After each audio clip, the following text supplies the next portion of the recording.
మీకు ఆ టైంలో ఎలా అనిపించింది? సడన్ గా భయం వేసింది.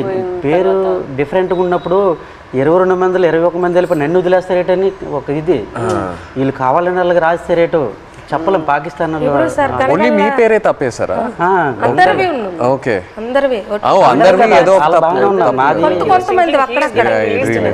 పేరు గనగల రామారావుకి గంగల్ రామారావు వచ్చింది.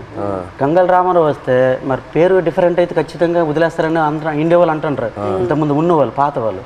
నాకైతే రాత్రి నిద్ర రాలేదు. 22 మందిలో 22 నా పేరు రాకపోతే నాకు వదిలేస్తే నాకు నిద్ర పట్టట్లేదు, తినాలనిపించట్లేదు. అప్పటికే 14-15 నెలలు అయిపోయింది, సంవత్సరం దాటిపోయింది. అప్పటికి ఇలాగ అయిపోయాను, సన్నంగా అయిపోయాను. వాళ్ళు ఏదో చపాతీలో అంటే ఏదో కలుపుతారంట అక్కడ జైల్లో. అదేదో మనకి ఏదో బరువు మొయ్యాలని మొయ్యలేమంట, ఆవేశం వచ్చేస్తుందంట. వాళ్ళు చెప్పిన మాటలే అప్పటికే సన్నంగా అయిపోయాను. తర్వాత నోటంటే కూడా బ్లడ్ వచ్చేస్తుంది. ఏమంటే టెస్టులు చేస్తే వేడి వల్ల అన్నారు, ప్రాబ్లం లేదంటే కొద్దిగా ఆపేయకుండా ఉన్నారు. అలాంటి చాలా భయం వేసేది. అలాగే పుల్వామా టైంలో మీరు అక్కడ ఒక కన్ఫ్యూషన్ లాగా ఏమైనా అయిపోయిందా మీకు? అయిపోయింది. మరి ఏదో వేరే సెల్లో పెట్టేవారంట అక్కడ, ఏదైనా బయట ప్రమాదం ఏదైనా జరిగితే. అంటే బీహార్ జైల్లో ఒక పాకిస్తాన్ ఖైదీకి ఇండియా వాడు చంపేశారని తెలిసింది మాకు. అక్కడ జైల్లో టీవీ ఉంది మాకు చూస్తుండగా. చంపేస్తే మాకు తెలీదు. మాకు 4 రూమ్లలో అందరికి ఒక్క రూమ్లో బంధించేస్తుంటారు. బ్యాగులకి నైన్గా పట్టుకొని ఒక రూమ్లో తీసుకెళ్ళి ఇంకోటి బాంబే చేస్తారు, మనం చంపేస్తారని అంటాడు ఇంకొకడు. చాలా భయం వేసేస్తుంది. అప్పుడు ఇంకో అందులో కానిస్టేబుల్ ఉంటారు కదా కొందరు పాకిస్తాన్ వాళ్ళు, ఆయన లేదు అక్కడ మీ ఇండియా కూడా మా పాకిస్తాన్ ఖైదీ చంపేశాడు కదా, ఇక్కడ మీ వాళ్ళకి ఏం జరగకంటే మీరు అందరికీ ఒక రూమ్లో పెడతాను, మీరు జడవద్దని చెప్పాడు. అప్పుడు కొద్దిగా ఊపిరి పీల్చుకున్నాం. అలా జరిగింది. అండ్ మీకు జైల్లో ఇప్పుడు డబ్బుల్లా ఇప్పుడు ఈ ఉత్తరాలు పంపించడానికి ఆ అమౌంట్ ఎలా మీకు వచ్చేది? పెన్నుల మీద పేర్లు చేస్తాను నేను, ఒక్కొక్కరు ఒక్కొక్క పని నేర్చుకున్నాం. నాకైతే 2 వారాలు పట్టింది టైం. ఓకే, ఇప్పుడు నాకు చైతన్య పెన్ను ఉంటుంది, పైన దారంతో నాకు చైతన్య పేరు వచ్చేస్తుంది.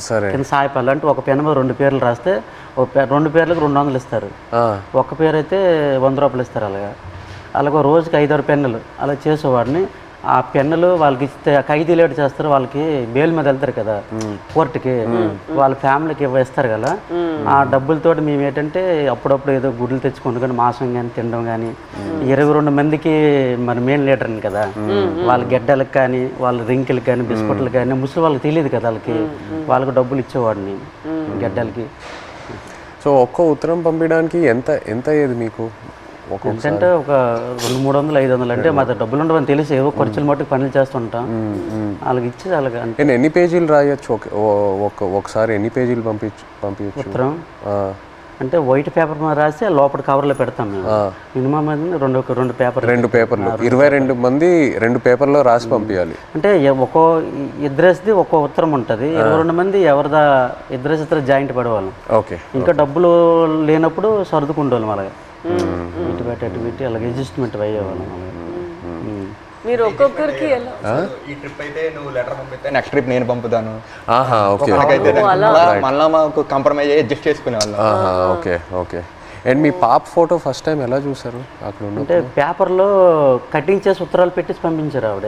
అంటే అక్కడ ఏమేం జరుగుతుందనా ఊర్లో? ఓకే, పెట్టారు, పెట్టేసి పంపించేదాన్ని. అది చూసి అందులో చూసారు పాప. మీరు కావాలని అలా ఫోటో పెట్టారా? ఫోటో కావాలనే కాదు, చూడు ఇలాగ ధర్నా చేస్తాను, మీరు భయపడకండి, ధైర్యంగా ఉండండి, మీకు తీసుకొచ్చే బాధ్యత మాదనేసి ఒక ధైర్యం చెబుతూ ఒక లెటర్ రాసేవారు. ఇక్కడ మేము భయపడే వాళ్ళకి భయపెట్టిస్తే వాళ్ళు ఇంకా భయపెట్టేస్తారు కదా అనేసి ఒక పోరాటం చేస్తాను, మీరు జడకండి ధర్నాలు చేస్తాను అనుకుని పాప ఫోటో కట్ చేసి పెట్టేసి పంపించారు. జైల్లో అయితే చాలా బాధ. అంటే ఆ పాకిస్తాన్ ఖైదీలకి పడుకుని పెట్టి చెట్ట పైకి ఎత్తేసి పట్టుకొని పెద్ద బెల్ట్ ఉంటుంది, ఇలాగ బాధేసేవారు. అమ్మో సచ్చాను అంటే మేమేంటి మనకి అలాగ కొట్టేస్తారని మేము జడిచిపోయాం. ఈ చెట్ట పైకి ఎత్తేసేవారు, చేయలాగా సాపేసేవారు. కింద పడుకుని పెద్ద బెల్ట్ ఉంటుంది, కర్ర పట్టుకొని ఇలా తిడ్డ ఉంటుంది. అలా ఆ బెల్ట్లో అలా కొడుతూ అమ్మో సచ్చాను 10 దెబ్బలు అంటే అలాంటివి. మనకి ఇండియా వాళ్ళు కూడా అలాగే కొడతాను జడిచిపోయాం. ఫస్ట్లో మేము వెళ్ళేటప్పటికి మొక్కలకి నీళ్ళు పోస్తుంటాం కదా, ఆ పక్కన వాళ్ళకి అది ఏం చేసాడో మనకు తెలీదు, అలా కొడుతుంటే అలాగే మనకి కూడా కొట్టేస్తారని భయం వేస్తుంది ఫస్ట్లో.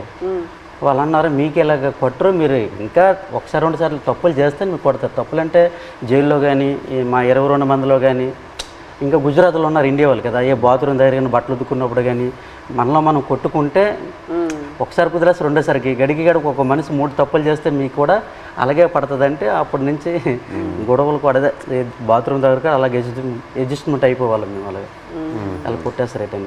మీరు ఒక్కొక్కరికి ఎలా సమాధానం చెప్తారు అక్కడ ఎన్ని రోజులు ఉన్నప్పుడు? ఎలా మీరు సమాధానం ఏంటి, తిట్టేవారు కూడా 22 మంది ఉన్నాం, నీ వల్లేని ఇలా ఇలా జరిగింది, మా డ్రైవర్లు కూడా నీ వెంట వచ్చారు. అంటే ఇంతకుముందు ఇతనికి యాట్లో గనగల రామారావు పాకిస్తాన్ వైపు ఎక్కి యాడ్ చేసేవారు, బోర్డర్ దగ్గరలో ఇతని వల్ల దొరికిపోయారు అనేసి ఒక బ్యాడ్ నేమ్ మీద వస్తుంది ఇతనికి. ఇతను అది దృష్టిలో పెట్టుకుని భోజనం సరిగ్గా చేసేవారు కదట అక్కడ. పెళ్ళి అవును కుర్రోలు కూడా నాకు పెళ్ళి అవ్వకుండా కూడా మీరు చేస్తారు, నేనిండా మేము దొరికిపోయాం అని అనేవారు. ఒక్కొక్క బాధలో ఉండేది. తప్పదు మరి, జరిగిపోయింది చాలా బాధ. బట్ ఇప్పుడు వాళ్ళందరూ బయట వచ్చేసారు, పిల్లలు కూడా చేసుకుంటారు. భయంలో ఉన్నప్పుడు అలాగే సడన్ గా మనం మాట్లాడతాము అనుకునేది అని మాట్లాడేస్తాం. మీరు గుజరాత్ సేట్ దగ్గరికి వెళ్ళి ఆయనతో మాట్లాడటం ఐడియా రాలేదా? అంటే సేట్ దగ్గరికి వెళ్తే ఆ డబ్బు ఆ విషయం భాష రాదు కదా, సో దానివల్ల మీరు కొంచెం ప్రెగ్నెన్సీ డెలివరీ టైం కదా సార్, అతను లేరు, మనకి కొంచెం ఇబ్బంది ఉందనేసి నేను అతను సేటుకి ఫోన్ చేశాను సార్. అక్కడికి చేసిన తర్వాత ఇలాగ అంటే భాష వచ్చిన వాళ్ళతో మాట్లాడించాను, ఇలాగ చెప్పండి డెలివరీ టైం ఉంది కదా, అతనికి ఏమైనా అమౌంట్ అయింది, నేను వెయ్యను అంటే కొంచెం కోపంగా మాట్లాడేవారు వాళ్ళు. నేను వెయ్యను, పట్టించుకోలేదు వాళ్ళు. మాకు కూడా 2 బోట్లు దొరికిపోయాయి కదా, నేను ఎందుకు మీకు వేయాలన్నట్టు ఆయన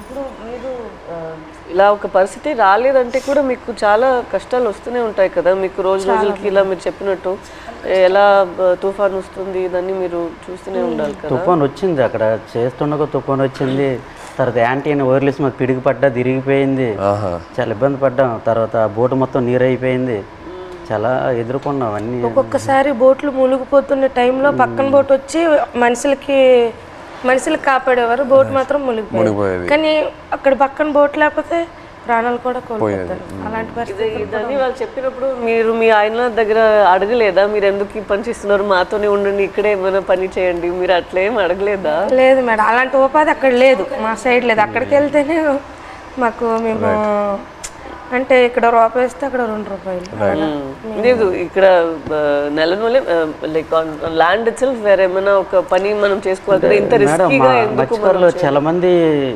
డిగ్రీ ఇవన్నీ చదువుకుని ఉన్నారు చాలా మంది, కానీ జాబులు రావట్లేదు.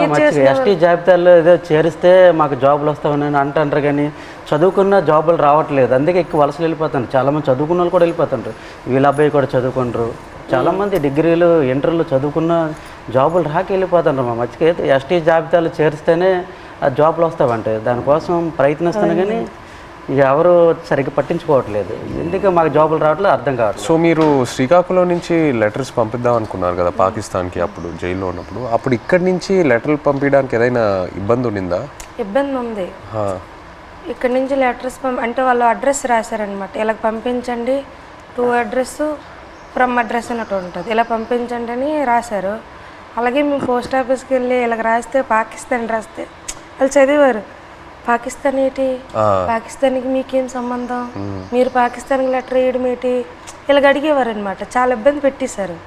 2-3 డేస్ వాళ్ళకి ఇలాగే ఇబ్బంది పెట్టేస్తే మేము ఈ స్టోరీ మొత్తం చెప్పిన తర్వాత వాళ్ళు అప్పుడు ఒప్పుకున్నారు.